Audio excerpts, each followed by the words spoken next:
Isang liblib na baryo sa paanan ng bundok kung saan ang hamog ay dumarampi sa bubong na yero tuwing madaling araw at ang mga manok ay tila nag-uusap sa unang tilaok ng umaga. Doon nakatira si Manang Celia. Hindi na bago sa kanya ang salitang hirap.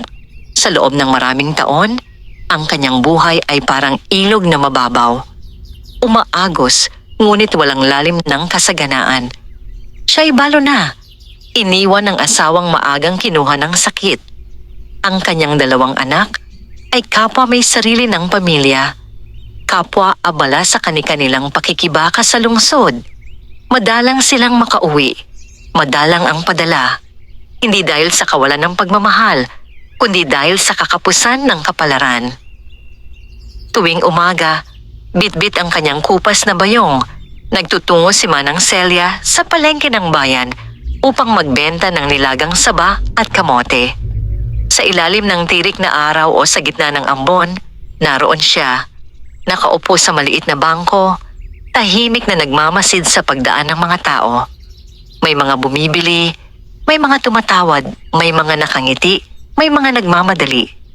Ngunit sa bawat pagtatapos ng araw, halos sapat lamang ang kanyang kita para sa kaunting bigas, tuyo at asin.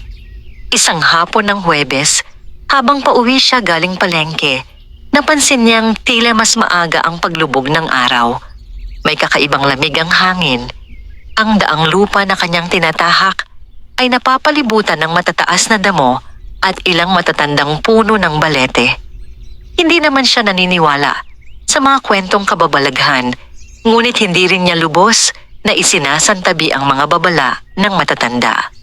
Sa baryong yon, laganap ang mga bulong tungkol sa mga duwende, maliliit na nilalang na nagbabantay raw ng lupa, ng mga punso, ng mga lumang puno. Sabi ng matatanda, huwag raw sisipain ang lupa ng basta-basta, huwag dudura kung saan-saan, huwag magsasalita ng masama sa gitna ng kakahuyan. Ngunit si Manang Celia ay praktikal na babae. Para sa kanya, ang gutom ay mas totoo kaysa sa mga alamat. Habang naglalakad, may kumislap sa kanyang paanan.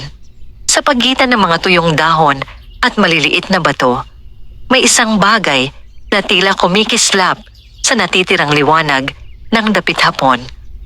Huminto siya, yumuko. Sa kanyang kamay napunta ang isang baryang tila kakaiba sa lahat ng baryang na nahawakan niya. Hindi ito tulad ng piso o 5 na karaniwan. Mas makintab ito, tila bagong gawa. Ngunit ang disenyo ay hindi pamilyar. May nakaukit na mga simbolong hindi niya maunawaan. Mga hugis na parang dahon, parang mata, parang bituin. Baka lumalang ito, bulong niya sa sarili. Tinapik niya ang baryang iyon sa kanyang saya at inilagay sa bulsa ng bayong. Hindi niya alam kung bakit, ngunit may kakaibang init ang metal. Hindi nakakapasong init, kundi parang tibok, banayad, buhay. Nagpatuloy siya sa paglalakad. Pagdating sa kanyang maliit na bahay na yari sa kahoy at pawid, agad niyang inilapag ang bayong at nagsaing ng kaunting bigas. Tahimik ang gabi. Tanging huni ng kuliglig at mahinang ihip ng hangin ang maririnig. Habang siya'y kumakain ng simpleng hapunan, biglang pumasok sa kanyang isip ang baryang napulot niya. Kinuha niya ito mula sa bulsa ng bayong at inilapag sa ibabaw ng luma niyang mesa. Sa ilalim ng ilaw ng gasera, mas lalong naging malinaw ang kakaibang ukit sa barya. Tila gumagalaw ang mga simbolo kapag pinagmamasdan ng matagal. Anong klasing pera kaya ito? Tanong niya sa sarili. Napangiti siya ng bahagya. Kahit paano, may nadagdag sa kanyang pag-aari. Kahit isang barya lamang. Ngunit maya-maya, may narinig siyang mahinang kaluskos sa labas ng bahay. Parang may tumatakbo sa ilalim ng sahig. Napatigil siya sa pagnguya. Baka pusa lang, sabi niya. Pilit pinapakalma ang sarili. Ngunit hindi pusa ang tunog. Mas magaan, mas mabilis.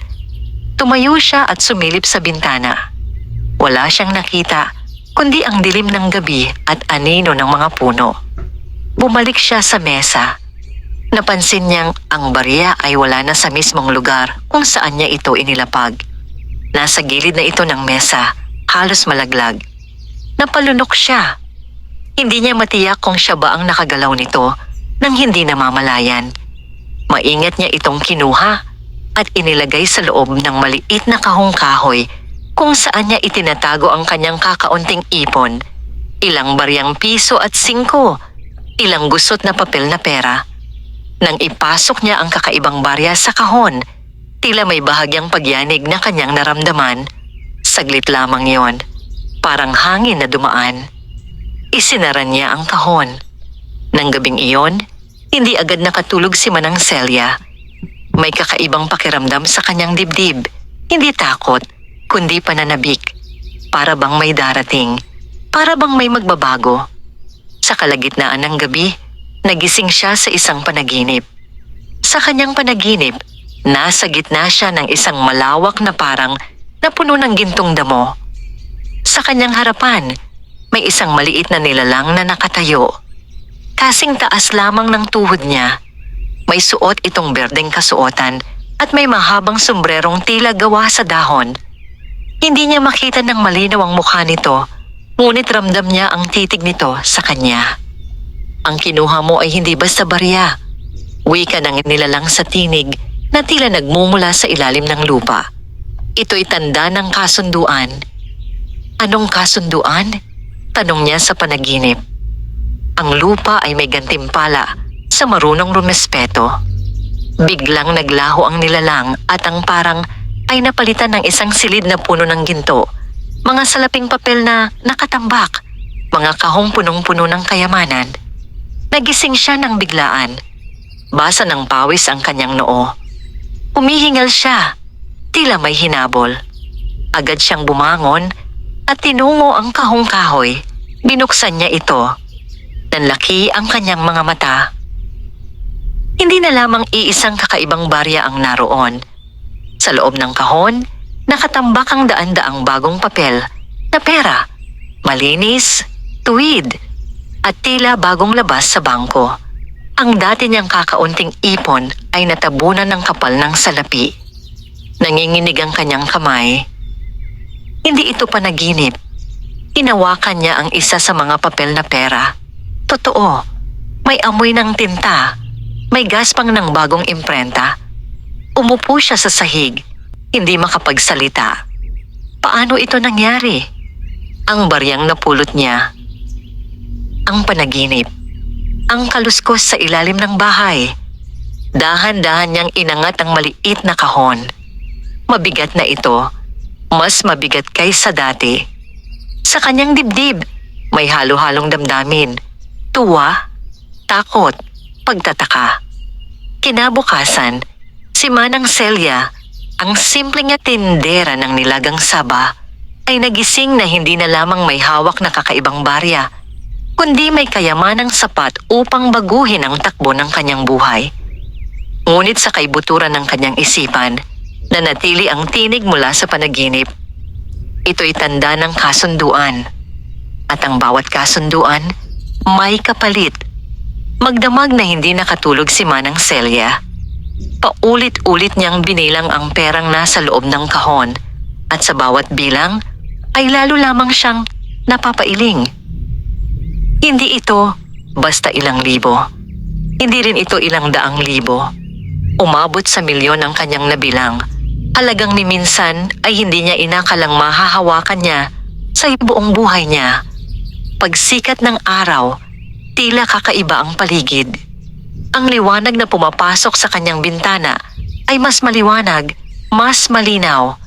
Ngunit ang dibdib niya ay mabigat. Muli niyang tiningnan ang kahon. Nandoon pa rin ang pera. Hindi ito naglaho na parang hamog sa umaga. Panginoon, ano po ito? Mahinang sambit niya. Sa sulok ng kahon, napansin niya ang kakaibang baryang napulot niya kahapon. Naroon pa rin ito, ngunit hindi na ito kasing kinang ng dati. Tila bahagyang kumupas ang liwanag nito na para bang may naibawas dito. Dahan-dahan niya itong kinuha. Sa sandaling mahawakan niya ang barya, muling bumalik sa kanyang isipan ang panaginip, ang maliit na nilalang, ang mga salitang may kasunduan. Napapikit siya. Kung ito man ay biyaya, sana'y wala itong kapahamakan, bulong niya. Ngunit praktikal si Manang Celia, hindi siya basta maniniwala sa hiwaga kung may mas konkretong paliwanag. Maaaring may nagkamali lamang, maaaring may naglagay ng pera sa kanyang bahay. Ngunit paano? Walang bakas ng puwersahang pagpasok, walang nasirang pinto o bintana, wala ring taong nakakaalam na may napulot siyang kakaibang barya. Matapos ang mahabang pag-iisip, nagpasya siyang pumunta sa bayan. Hindi niya maaaring dalhin ang lahat ng pera. Maingat niyang binalot ang ilang bundle at inilagay sa loob ng bayong. Ang natiray itinago niya sa ilalim ng lumang baul ng kanyang yumaong asawa. Sa daan, pakiramdam niya'y may mga matang nakamasid sa kanya. Ang mga dahon ng balete ay tila mas gumagalaw kaysa karaniwan. May mahinang ihip ng hangin na tila may dalang bulong. Pagdating niya sa bangko sa bayan, mahigpit ang kapit niya sa bayong. Hindi siya sanay sa ganoong lugar. Ang marmol na sahig at malamig na hangin mula sa aircon ay tila ibang mundo kumpara sa kanyang payak na bahay. Lumapit siya sa teller. Magbubukas po sana ako ng account. Mahina ngunit matatag niyang sabi. Tinanggap ng bangko ang kanyang deposito matapos suriin ang pera. Walang kakaibang reaksyon ng mga empleyado. Tila normal lamang ang lahat. Nang matapos ang proseso, hawak na niya ang isang maliit na booklet. Patunay na siya'y may perang nakatala sa bangko. Halagang hindi niya kailanman inakalang mapapa sa kanya. Sa pag-uwi niya, hindi niya napigilang mapalo. Ang lahat ng taon ng pagtitiis, ang mga gabing kulang sa hapunan, ang mga araw na nagbibilang ng baryang kulang pa sa bigas, tila biglang nabura. Ngunit kasabay ng tuwa ay may pangamba. Kinagabihan, muling may narinig siyang kaluskos sa ilalim ng bahay. Hindi na ito kasing hina ng dati. Parang may maliliit na paang naglalakad sa lupa. Hindi siya agad tumayo. Sa halip, inilabas niya ang kakaibang barya at inilapag sa mesa. Kung sino ka man, maranyang sabi, marunong po akong tumanaw ng utang na loob. Hindi ko po winalang-galang ang lupa. Saglit na katahimikan ang sumunod. Pagkatapos, tila may mahinang tawa na umalingaw-ngaw. Hindi malakas, hindi malinaw, ngunit sapat upang maramdaman niya sa kanyang balat. Kinabukasan, nagsimula ang pagbabago. Una, inayos niya ang kanyang bahay. Pinalitan ng bubong na pawid ng yero. Pinalakas ang mga haligi. Nagpagawa ng konkretong sahig. Hindi nagtagal, napansin ng mga kapitbahay ang kakaibang pagbabago.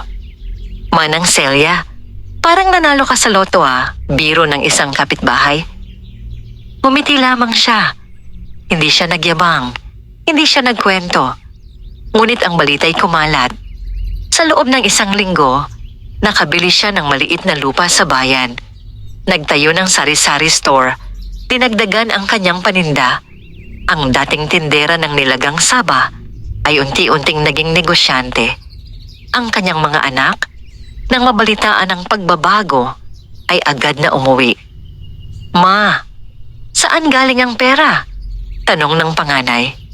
Tiningnan niya ang kanyang mga anak. Mga mukhang pamilyar, ngunit tila naging banyaga sa paglipas ng panahon. May biyayang dumating, sagot niya ng payak. Hindi niya kayang sabihin ang buong katotohanan. Hindi niya rin lubos na nauunawaan ito. Ngunit habang lumilipas ang mga araw, may napansin siyang kakaiba. Tuwing may ginagastos siyang malaking halaga, tuwing may inilalabas siyang pera para sa isang bagay na hindi naman tunay na kailangan, tila bumibigat ang pakiramdam ng paligid. Isang gabi, matapos niyang pumirma sa pagbili ng isang mas malaking lupa, muling nanaginip si Manang Celia. Nasa parehong parang siya. Sa harap niya, muli ang maliit na nilalang. Ngunit ngayon, mas malinaw na ang anyo nito. Kulubot ang balat, ngunit matalim ang mga mata. Hindi ito mukhang masama, ngunit hindi rin ganap na mabuti. Ang yaman ay parang tubig, sabi nito. Kung hindi mo alam ang lalagyan, aapaw at magpapalunod. Ano ang gusto mo? Tanong niya. Hindi lahat ng biyaya ay para sa sarili lamang. Nagising siya ng may kaba. Sa tabi ng kanyang kama, naroon ang kakaibang barya. Hindi niya maalalang inilabas niya yon bago matulog. At ngayon, mas lalo itong kumupas. Sa kanyang dibdib, unti-unting nabuo ang isang tanong. Ang pagiging milyonarya ba ay simula ng pagpapala o simula ng paniningil? Ang kayamanang biglang dumating ay nagbukas ng pinto sa bagong buhay. Ngunit kasabay nito, tila may mundong hindi nakikita ang unti-unting lumalapit. At si Manang Celia, sa gitna ng kasaganaan, ay nagsimulang maunawaan na ang tunay na pagsubok ay hindi ang pagiging mahirap, kundi ang paghawak sa kapangyarihang dala ng biglaang yaman. Lumipas ang mga linggo at ang pagbabago sa buhay ni Manang Celia ay lalo pang naging malinaw sa buong baryo. Ang dating tahimik at halos hindi napapansing balo ay ngayon ay kinikilala na sa pangalan. May mga bumabati, may mga nakikipagkamay, may mga biglang nagiging malapit. Ang kanyang sari-sari store sa bayan ay naging matagumpay. Dinagdagan niya ito ng bigasan at maliit na pwesto para sa load at bayad center. Hindi siya marunong sa modernong teknolohiya, ngunit nag-aral siya, nagpaturo sa anak, natutong gumamit ng simpleng computer. Sa unang pagkakataon sa kanyang buhay, hindi niya kailangang mag-alala kung may pang-ulam siya kinabukasan. Ngunit sa kabila ng kasaganaan, may mga bagay na hindi maipaliwanag. Isang umaga, habang binubuksan niya ang tindahan, napansin niyang may maliit na bakas ng paa sa harap ng pintuan. Hindi ito tulad ng bakas ng bata, mas maliit. Mas bilog ang hugis ng sakong, parang sa manika. Napakunot ang kanyang noo. Inalis niya ang bakas gamit ang walis. Ngunit kinagabihan, naroon na naman ito. Mas marami, tila papasok at palabas ng tindahan. Mga daga lang siguro, sabi ng kanyang bunso nang ikwento niya ito. Ngunit hindi yun mukhang bakas ng daga. Sa bawat gabi na lumilipas, mas nagiging madalas ang mga kakaibang pangyayari. Minsan, nawawala ang isang lata ng sardinas sa estante at makikita niya ito sa sahig kinabukasan. Hindi bukas, hindi nasira, ngunit tila inilipat lamang. Pinsan naman, may maririnig siyang mahinang bulungan sa likod ng tindahan kapag siya'y nagbibilang ng pera. Isang gabi, nagpasya siyang hindi agad umuwi.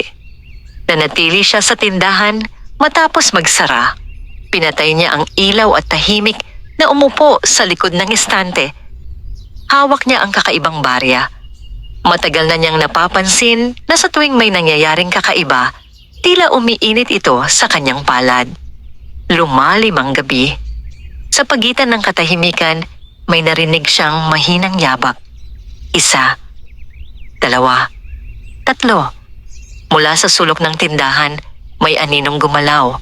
Hindi ito malinaw. Parang usok na may hugis. Mababa. Maliit. Nanatili siyang tahimik. Unti-unting naging malinaw ang anyo. Isang maliit na nilalang. Kasing taas lamang ng tuhod niya. May suot na tila damit na yari sa daon at hibla ng damo. Hindi siya sumigaw. Sa halip, maran siyang nagsalita. Alam kong hindi ito aksidente. Uminto ang nilalang. Hindi ito ganap na malinaw, ngunit ramdam niya ang presensya nito. Ang barya, dagdag niya. Sa inyo ba yon? Saglit na katahimikan. Pagkatapos, may marahang tinig na tila nagmumula sa mismong lupa. Hindi mo ninakaw. Hindi mo tinapakan ang aming tahanan. Iginagalang mo ang lupa. Pero bakit ako? Tanong niya. Maraming dumaraan. Maraming sakim, maraming walang pakialam. Ikaw ay naglakad ng may pag-iingat. Naalala niya ang mga panahong bago siya dumaan sa balete. Lagi siyang bumubulong ng tabi-tabi po, kahit hindi niya lubos na pinaniniwalaan. Ang yaman ay hindi regalo, sabi ng nilalang. Ito'y tiwala. Anong tiwala? Na hindi ka magiging katulad ng iba. Unti-unting naglaho ang anyo. Sa kanyang palad, uminit ang barya. Nang sumunod na mga araw, mas naging maingat si Manang Celia sa paggastos. Imbes na bumili ng mamahaling alahas tulad ng iminungkahi ng isang kaibigan, nagpasya siyang magpatayo ng maliit na scholarship fund sa baryo. Pinag-aral niya ang 2 batang dati. Nakikita niyang naglalako ng basahan sa kalsada. Nagbigay siya ng puhunan sa isang biyudang kapitbahay upang makapagsimula ng karinderya. Hindi siya nag-anunsyo. Hindi siya nagpatarpaulin.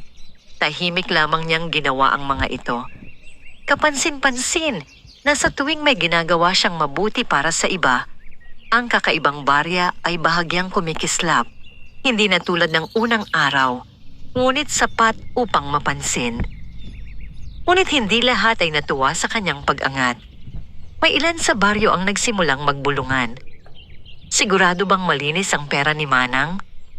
Baka may kung anong kababalaghan? Baka may kinukuhanan siyang kung sino. Ang mga bulong ay parang usok, hindi mahawakan, ngunit kayang magdulot ng pagkalunod. Isang hapon, dumating ang isang lalaking hindi niya kilala. Maayos ang damit, makinis ang pananalita. Narinig ko po ang tungkol sa inyong tagumpay, sabi nito. May alok akong negosyo, mas lalaki pa ang pera ninyo. Hindi agad sumagot si Manang Celia. Sa loob-loob niya, naramdaman niyang uminit ang barya sa kanyang bulsa. Anong klaseng negosyo? Tanong niya. Nagbigay ang lalaki ng detalye.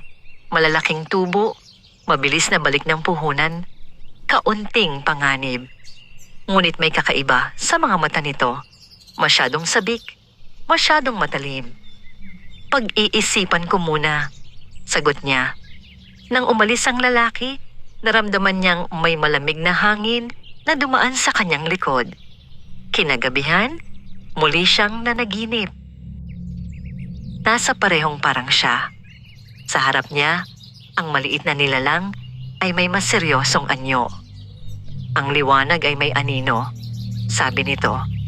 Kapag mas maliwanag ka, mas hahaba ang anino mo. May masama bang mangyayari? Tanong niya. Ang tunay na pagsubok ay hindi sa pagtanggap ng yaman, kundi sa pagpili kung kanino mo ito ibabahagi. Nagising siya na may malinaw na pasya. Kinabukasan, tinanggihan niya ang alok na negosyo. Sa halip, mas pinalawak niya ang kanyang mga proyekto sa baryo.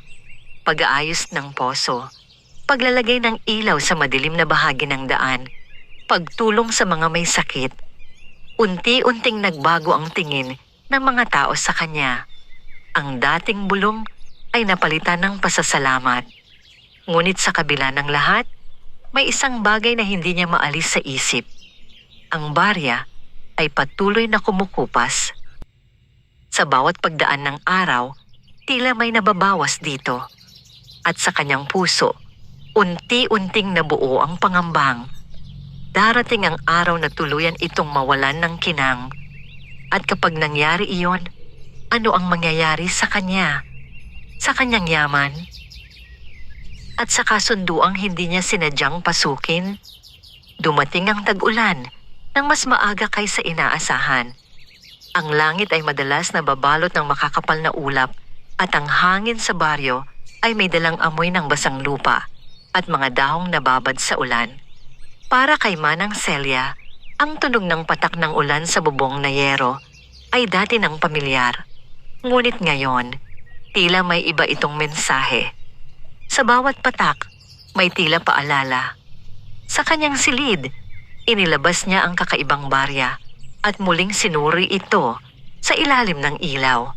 Halos kalahati na lamang ang kinang nito. Ang mga simbolong nakaukit dito ay tila mas malabo. Parang unti-unting binubura ng hindi nakikitang kamay. Hindi pa man siya nakakapag-isip ng malalim. May kumatok sa kanyang pinto. Isang matandang lalaki ang nakatayo sa labas, baluktot ang likod. Maputi ang buhok at may hawak na tungkod na yari sa kahoy ng balete. "Magandang gabi, Manang," bati nito. Hindi niya matandaan kung nakita na niya ito sa baryo noon. May kakaibang katahimikan sa mukha ng matanda, ngunit ang mga mata nito ay tila masyadong matalim para sa isang ordinaryong tao. "Ano po ang maitutulong ko?" Magalang niyang tanong. "Nabalitaan ko ang inyong kabutihan," sabi ng matanda. "Marami ang natulungan ninyo." Ngumiti si Manang Celia. "Kaunti lamang po iyon. Kaunti para sa inyo, malaki para sa iba." Saglit na natahimik ang dalawa. Pagkatapos ay nagsalita muli ang matanda. Mas mababa ang tinig. "Ngunit alam mo ba kung saan nagmumula ang biyayang hawak mo?" Bahagyang kumabog ang dibdib ni Manang Celia. "Hindi ko po lubos na nauunawaan," sagot niya. Tumingin ang matanda sa lupa sa paanan ng bahay. "Ang lupa ay may alaala," wika nito. "At may hangganan ang pagtanggap." Naramdaman ni Manang Celia ang pag-init ng barya sa kanyang palad kahit hindi niya ito inilalabas. "May kapalit po ba?" Maingat niyang tanong. Ang matanda ay bahagyang ngumiti. Hindi masaya, hindi malungkot. Hindi kapalit, balanse. Isang malakas na kulog ang umalingaw-ngaw sa kalangitan. Saglit siyang napalingon. Nang muli niyang ibinalik ang tingin sa matanda, wala na ito. Walang bakas ng yapak sa basang lupa. Napaupo siya sa silya. Hindi na niya maitatanggi. Ang kanyang kayamanan ay hindi simpleng swerte. May kaugnayan ito sa mundong matagal na niyang tinanggap bilang alamat lamang. Kinabukasan, dumating ang unang pagsubok. Isang pamilya sa dulo ng baryo ang nawalan ng bahay dahil sa pagguho ng lupa dulot ng walang tigil na ulan. Lumapit ang mga tao sa kanya, umaasang tutulong siya. Hindi siya nagdalawang isip. Nagbigay siya ng malaking halaga upang maipatayo muli ang bahay ng pamilya. Nagpadala siya ng mga materyales at pagkain. Habang pinapanood niya ang pagtatayo ng bagong bahay, naramdaman niyang tila gumaan ang paligid. Ang hangin ay mas presko. Ang ulan ay tila humina. Ngunit ng gabing iyon, may kakaiba siyang napansin. Ang kahon kung saan niya inilalagay ang kakaibang barya ay bahagyang nakabukas. Hindi niya maalalang iniwan niya itong ganoon. Nang tingnan niya ang barya, napansin niyang halos wala na itong kinang. Sa kanyang dibdib, may halo-halong takot at lungkot. Kapag tuluyan itong nawala, bulong niya, mawawala rin ba ang lahat? Sa gitna ng gabi, muli siyang nanaginip. Ngunit ngayon, hindi na siya nasa parang. Nasa gitna siya ng isang madilim na kagubatan. Ang lupa ay basa at ang mga puno ay matataas at tila nakamasid. Sa harap niya, hindi lamang isa, kundi 3 maliliit na nilalang ang nakatayo. Magkakaiba ang anyo. Isa'y tila bata, isa'y tila matanda, at ang isa'y halos hindi niya maaninag. Ang yaman ay hindi walang hanggan, sabi ng unang nilalang. Ang puso ang sinusukat, dagdag ng ikalawa. At ang lupa ay naniningil ng balanse, wika ng ikatlo. Ano ang mangyayari kapag nawala ang barya? Tanong niya. Kapag natutunan mo na ang aral, hindi mo na kailangan ng tanda. Nagising siya na may luha sa mga mata. Sa unang pagkakataon, hindi na takot ang nangingibabaw sa kanya, kundi pag-unawa. Ang barya ay hindi pinanggagalingan ng yaman. Isa lamang itong susi. Sa mga sumunod na araw, mas naging malinaw ang kanyang layunin. Hindi lamang siya magbibigay ng tulong, magtatayo siya ng mga proyektong pangmatagalan. Sinimulan niya ang kooperatiba sa baryo upang ang mga magsasaka ay hindi na kailangang umutang sa mataas na interes. Nagpagawa siya ng maliit na silid-aralan para sa mga batang hindi makapasok sa bayan. Unti-unti, ang kanyang pera ay nababawasan. Ngunit hindi dahil sa pag-aaksaya, kundi sa pagbibigay ng pagkakataon sa iba. Isang gabi, tahimik niyang inilabas ang barya. Wala na itong kinang. Isa na lamang itong simpleng metal. Tila ordinaryong baryang walang kakaibang ukit. Ngunit sa sandaling iyon, hindi siya nakaramdam ng takot. Sa halip, may kakaibang kapayapaan sa kanyang dibdib. Kung ito man ang katapusan, sabi niya sa sarili, handa na ako. Sa labas, tumigil ang ulan. At sa ilalim ng kanyang bahay, sa lupang minsang naging tahimik, may banayad na pagyanig. Hindi babala, kundi tila pagsang-ayon. Ngunit ang tunay na paniningil ng lupa ay hindi palaging dumarating sa anyo ng pagkawala. Minsan, ito'y dumarating sa anyo ng pagpili. At sa mga pasyang magtatakda kung ang biyaya ay magiging pamana o babala. Sa mga sumunod na buwan, tuluyan nang nagbago ang baryo.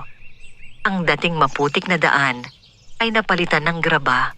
Ang maliit na silid-aralan ay napuno ng mga batang may bitbit na bagong kwaderno. Ang kooperatiba na sinimulan ni Manang Celia ay unti-unting lumago.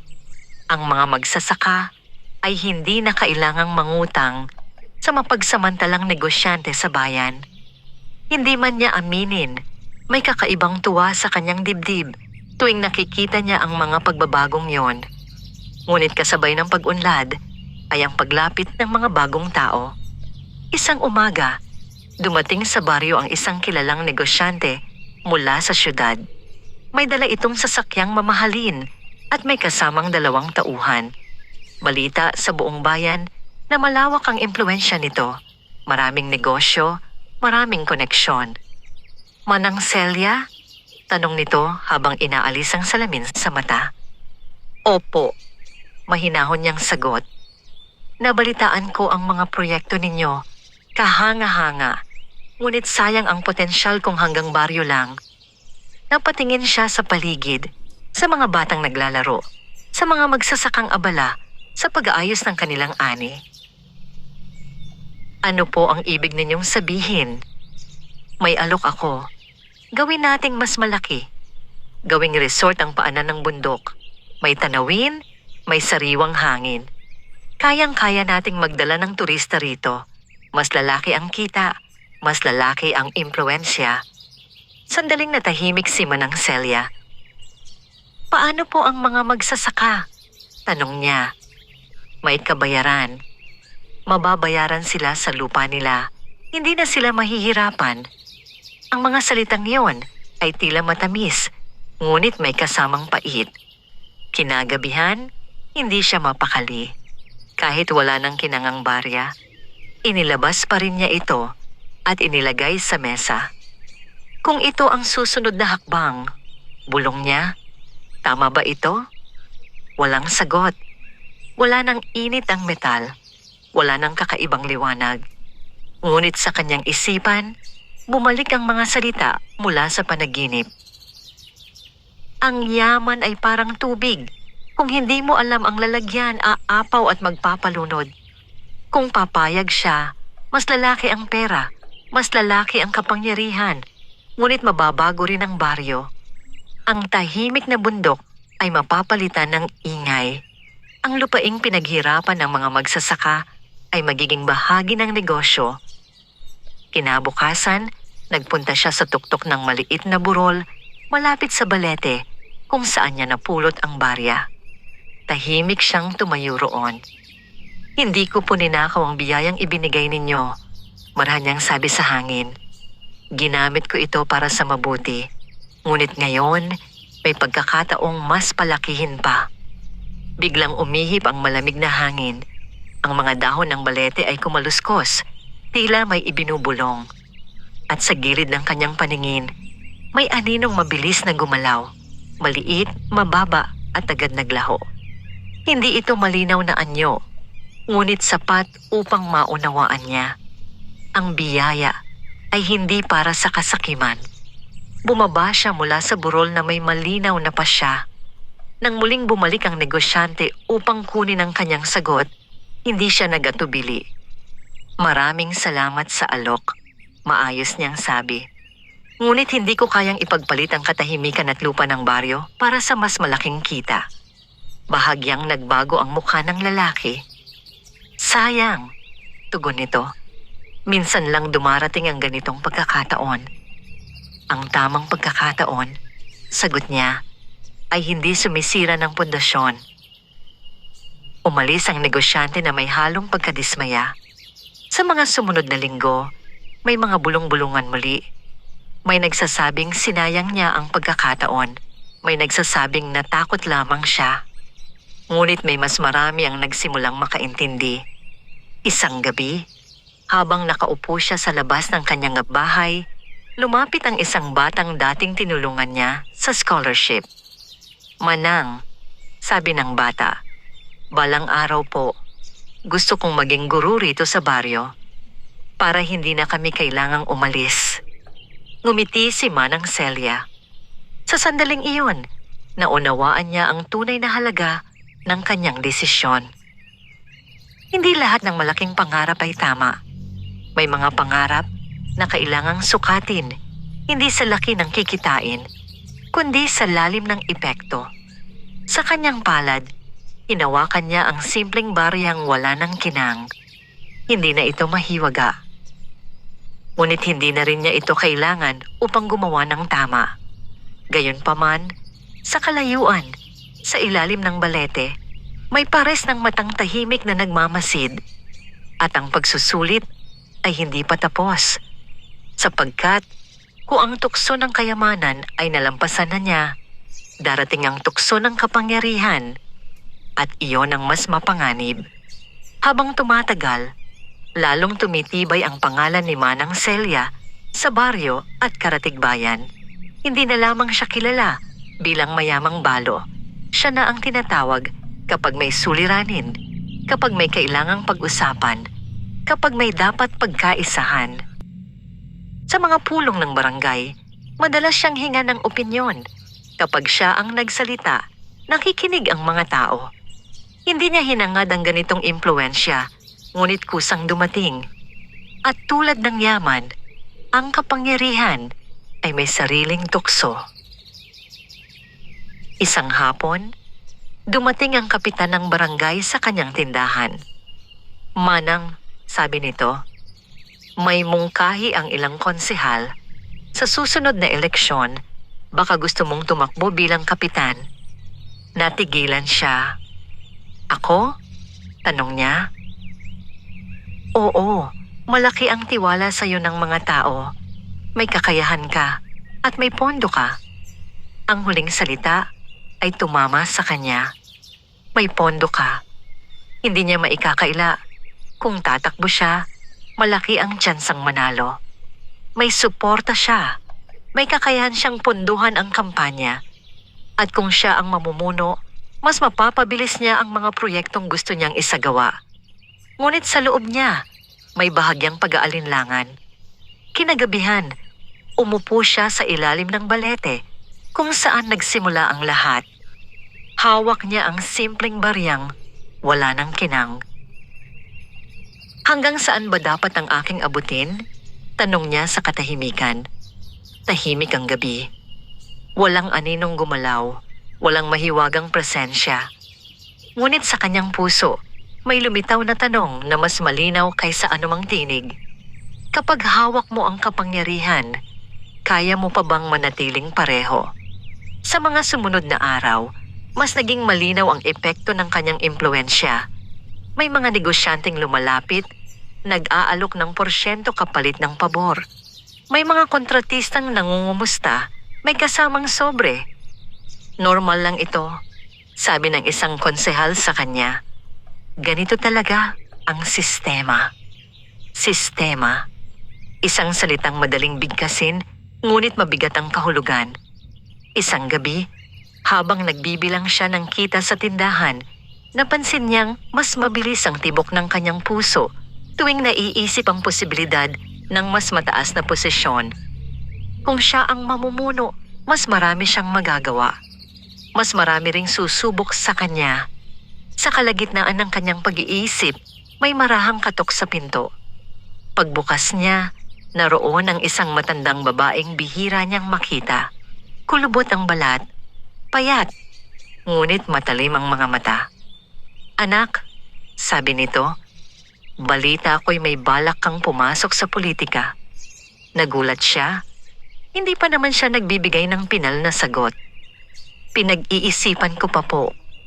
Lumapit ang matanda at tiningnan ang kanyang mga kamay. "Ang kamay na sanay magbigay ay malinis," sabi nito. Pero ang kamay na sanay tumanggap ng kapalit, unti-unting nasasanay sa bigat. Napalunok siya.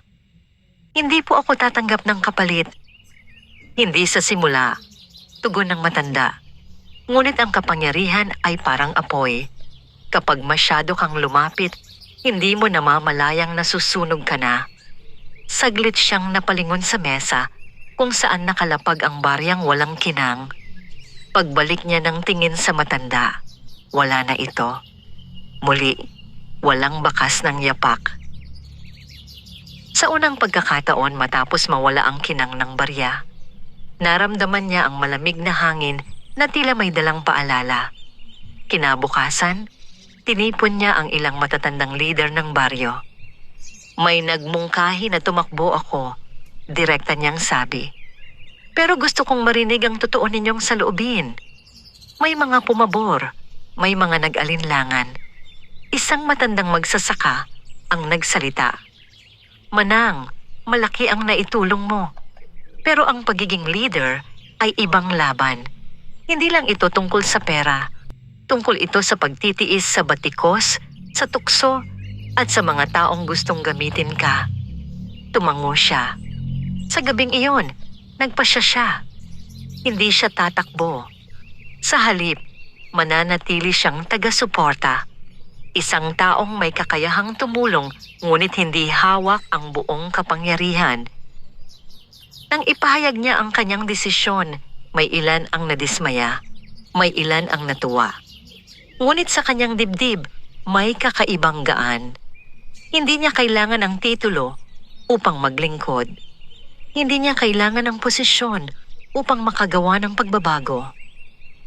Habang nakaupo siya sa labas ng kanyang bahay, tinitingnan ng tahimik na baryo, napansin niyang tila mas maliwanag ang buwan. Sa kanyang palad, hawak niya ang simpleng baryang matagal nang nawala ang hiwaga. At sa unang pagkakataon, napagtanto niya, ang tunay na kapangyarihan ay hindi nakukuha sa posisyon. Ito'y nasa kakayahang tumanggi. Ngunit sa kabila ng kanyang pagtanggi, may mga taong hindi natuwa sa kanyang impluwensya. At kung hindi niya hinangad ang kapangyarihan, may iba namang handang gawin ang lahat upang makuha ito.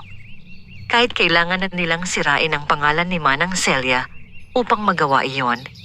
Hindi nagtagal matapos tanggihan ni Manang Celia ang pagtakbo sa eleksyon.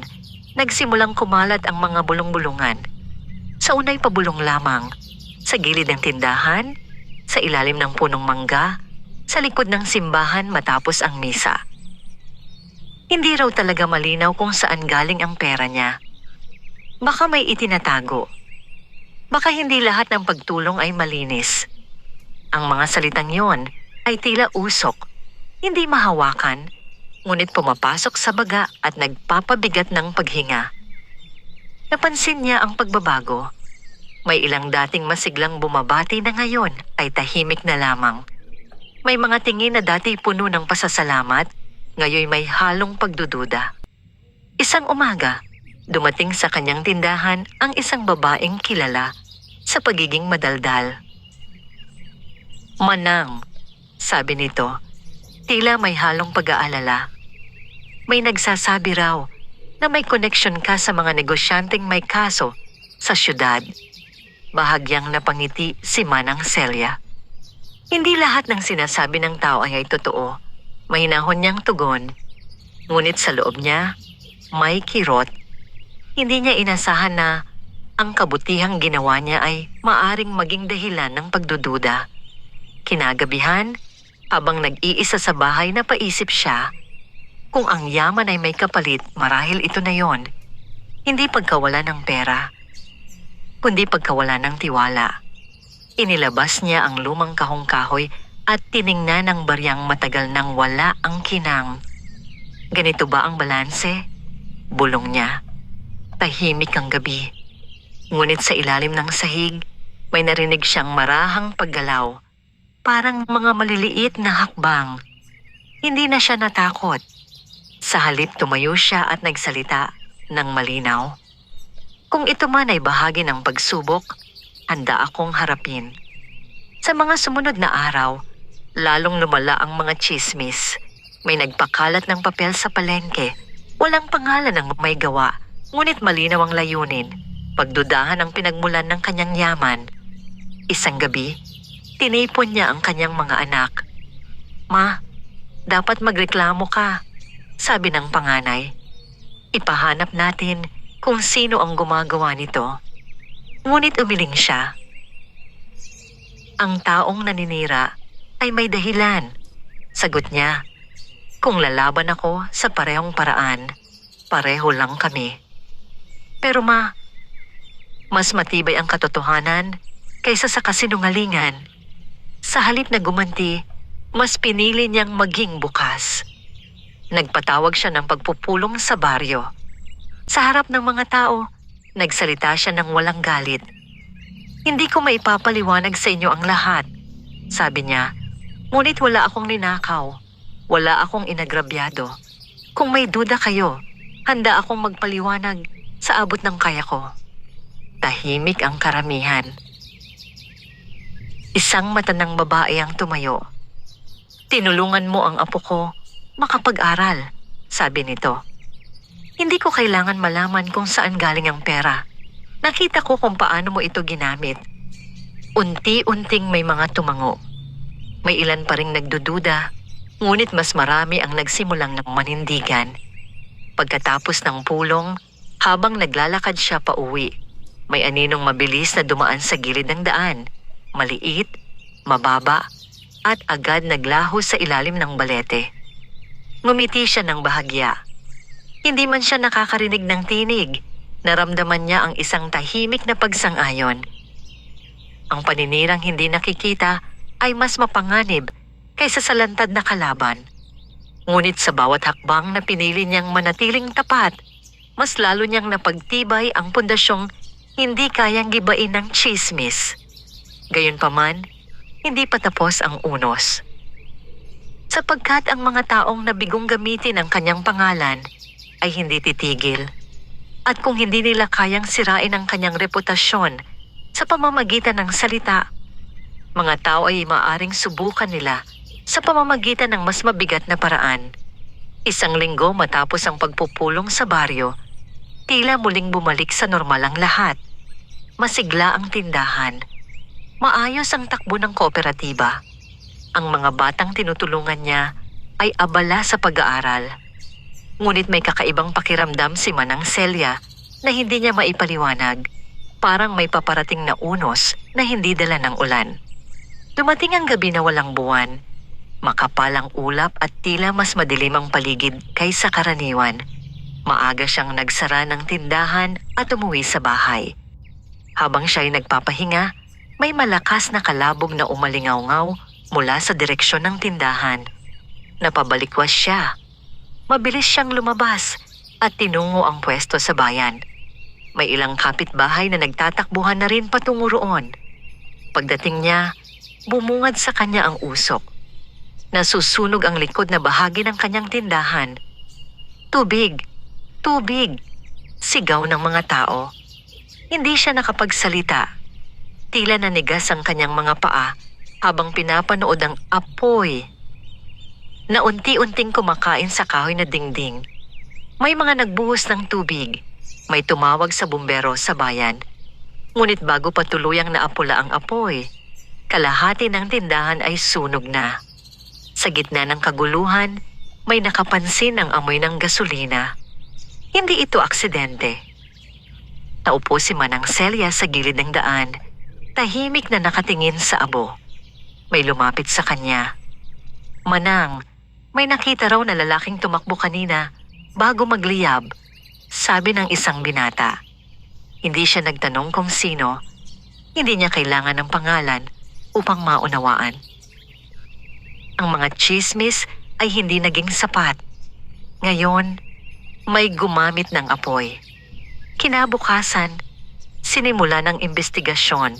May mga hinala, may mga usap-usapan, ngunit walang malinaw na ebidensya.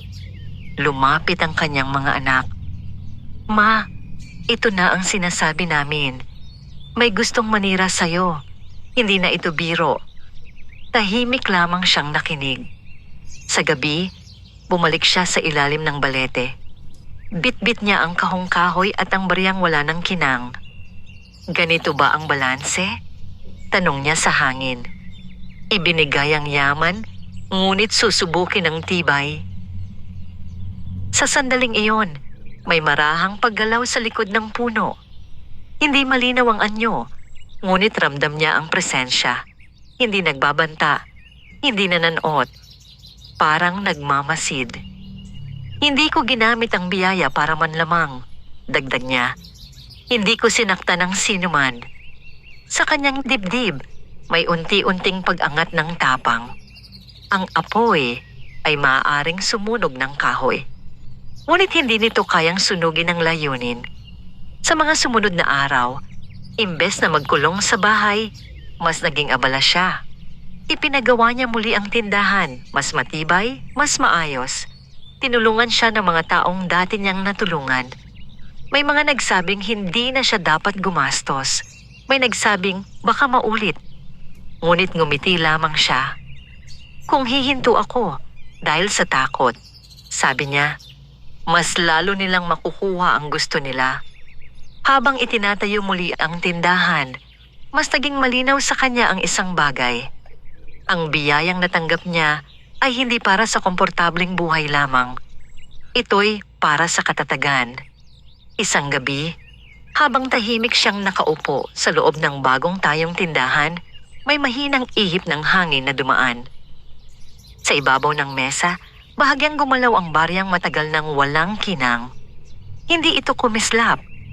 Ngunit sa unang pagkakataon, matapos itong kumupas, naramdaman niya ang bahagyang init sa kanyang palad. Hindi na tulad ng dati. Ngunit sapat upang ipaalala na hindi siya nag-iisa sa laban. Gayunpaman, alam niyang ang sunog ay simula pa lamang. Ang taong may lakas ng loob magsunog ay may lakas din ng loob gumawa ng mas mabigat. At kung ang apoy ay hindi nagpatumba sa kanya, maaring may susunod na pagsubok na hindi niya inaasahan. Isang pagsubok na hindi lamang sa kanyang ari-arian, kundi sa kanyang pamilya. Matapos maipatayo muli ang tindahan, unti-unting bumalik ang sigla sa baryo.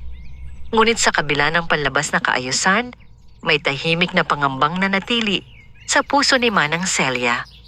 Hindi na lamang siya ang target. Nararamdaman niya iyon. Isang hapon, dumating ang kanyang bunso na halatang balisa. "Ma," sabi nito, "may dalawang lalaking nagtanong tungkol sa'yo sa bayan. Hindi ko sila kilala, pero parang hindi maganda ang pakay." Napatigil si Manang Celia. Ano ang itinatanong nila?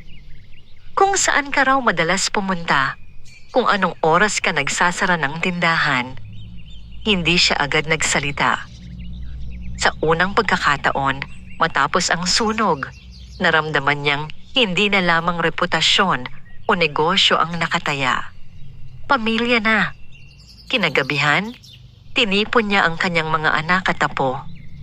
Simula ngayon, mahinahon niyang sabi, "Mag-iingat tayo. Huwag basta sumasagot sa mga hindi kilala. Huwag magsasabi ng schedule. Ma, baka kailangan na nating magsampa ng kaso," sabi ng panganay. Ngunit umiling siya. Kung wala pa tayong matibay na ebidensya, baka lalo lang silang magtago. Tahimik ang lahat. Sa loob niya, May halong galit at pangamba. Hindi para sa sarili, kundi para sa mga mahal niya. Nang gabing iyon, hindi siya nakatulog. Muli siyang lumabas at naglakad patungo sa balete. Hawak niya ang baryang bahagyang uminit noong nakaraang gabi. Kung ito man ang huling pagsubok, bulong niya, huwag naman sanang ang pamilya ko ang madamay. Sa ilalim ng puno, may malamig na hangin na umikot sa kanyang paligid. At sa pagkakataong yon, malinaw niyang nakita isang maliit na anyo, hindi anino lamang. Nakatayo ito ilang hakbang mula sa kanya. Hindi nakakatakot, hindi rin lubos na malinaw. Ang biyaya ay hindi panangga sa galit ng tao, marahang wika ng nilalang. Hindi ko hinangad ang alitan, sagot niya. Ngunit ang liwanag ay nakakasilaw sa mga nasanay sa dilim. Napalunok siya. Ano ang dapat kong gawin? Panatilihin ang balanse. Huwag gumanti. Huwag magpasindak. Biglang naglaho ang anyo, ngunit nanatili ang katahimikan. Isang katahimikang hindi nagbabanta. Kinabukasan, dumating ang hindi niya inaasahan. Ang kanyang apo, na pauwi galing eskwela, ay sinundan ng isang motorsiklo. Hindi ito lumapit ng husto, ngunit sapat upang maramdaman ng bata ang takot. Agad siyang nakarating sa bahay at umiiyak na nagkwento. Nanlamig ang dugo ni Manang Celia. Sa sandaling iyon, naglaho ang anumang pag-aalinlangan. Hindi siya papayag na ang takot ang mamuno. Agad siyang nakipag-ugnayan sa pulisya. Nagbigay ng detalye, nagpatulong sa ilang kakilala sa bayan. Hindi na siya tahimik lamang, ngunit hindi rin siya naging marahas. Sa tulong ng ilang residente, nakilala ang motorsiklong ginamit. Ito'y pagmamay-ari ng tauhan ng negosyanteng dati tinanggihan niya. Unti-unting lumitaw ang motibo. Hindi niya tinanggap ang alok. Hindi siya sumali sa kanilang plano. Kaya't nais siyang takutin. Nang harapin ang mga autoridad, ang mga sangkot, agad silang umatras. Hindi sila handang humarap sa mas malalim na investigasyon. Sa mga sumunod na araw, tumigil ang mga kahina-hinalang galaw.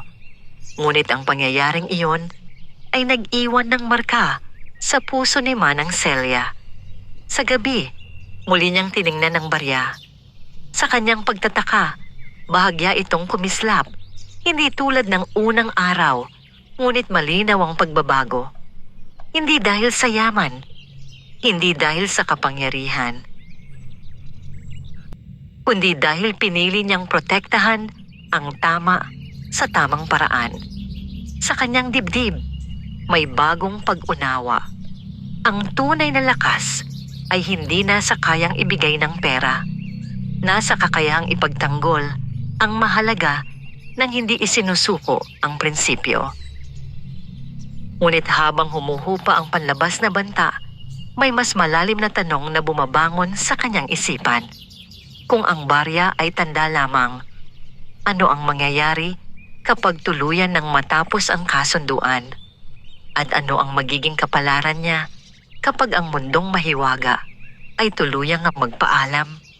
Lumipas ang ilang buwan matapos ang insidente sa kanyang apo. Naging mas maingat ang lahat, ngunit unti-unti ring bumalik ang kapayapaan sa baryo. Wala nang kahina-hinalang motorsiklo, wala nang panibagong pananakot. Ang negosyanteng dati nag-alok ng resort ay hindi na muling nagpakita.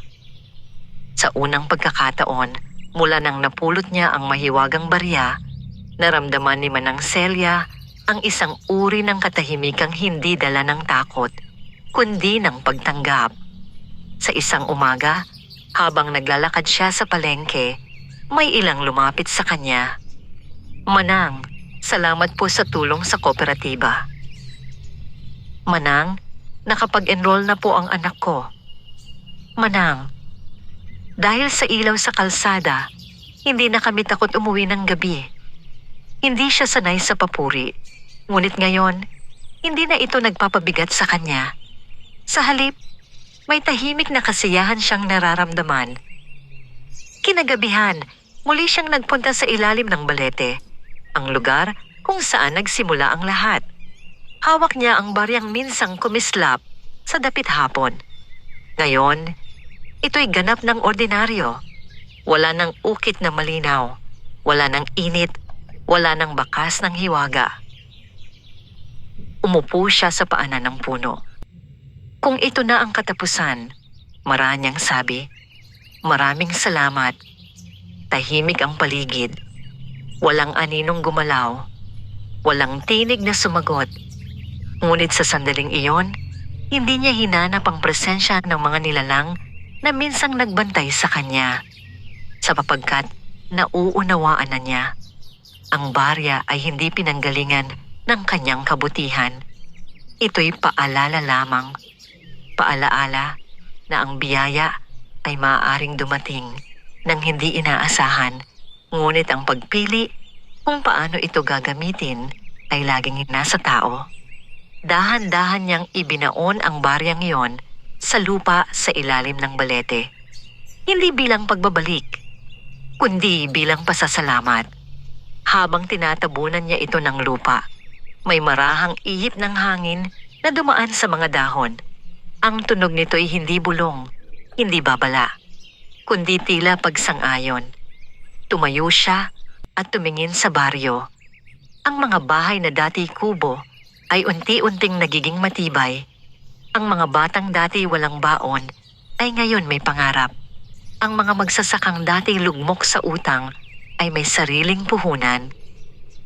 Hindi siya naging perpekto. May mga pagkakamali, may mga pag-aalinlangan, may mga gabi ng takot. Ngunit sa huli, hindi siya nalunod sa yaman. Hindi siya nasunog sa kapangyarihan. Hindi siya nagpadala sa tukso. Sa pag-uwi niya sa bahay, nadatnan niya ang kanyang mga apo na nag-aaral sa mesa. Lola, sabi ng isa, totoo po bang dati kayong mahirap? Ngumiti siya. Oo, sagot niya. At hindi yun masama. Paano po kayo yumaman? Saglit siyang natahimik. Pagkatapos ay mahinahong sumagot. Dahil natuto akong magbigay bago ako tumanggap. Hindi niya ikinuwento ang tungkol sa barya. Hindi niya ipinaliwanag ang kasunduan. Sapagkat ang hiwaga ay hindi kailangang ibunyag upang maging totoo. Sa paglipas ng mga taon, lalong lumago ang mga proyektong sinimulan niya. Ang kooperatiba ay naging modelo sa Karatigbayan. Ang scholarship fund ay nakapagtapos ng maraming kabataan. At si Manang Celia, na minsang napulot lamang ang isang kakaibang barya sa daan, ay naging simbolo ng isang mas mahalagang aral. Ang tunay na kayamanan ay hindi nasusukat sa dami ng pera, kundi sa dami ng buhay na nabago. Isang hapon, habang pinagmamasdan niya ang paglubog ng araw, may sandaling tila may kumislap sa ilalim ng balete. Isang mahinang liwanag na agad ding naglaho. Ngunit hindi na siya lumapit. Hindi na niya kailangan. Sapagkat ang kasunduan ay natupad na. At ang pamana niya ay hindi ginto, hindi kapangyarihan, kundi isang baryong minsang kumislap na nagturo sa kanya kung paano maging tunay na mayaman.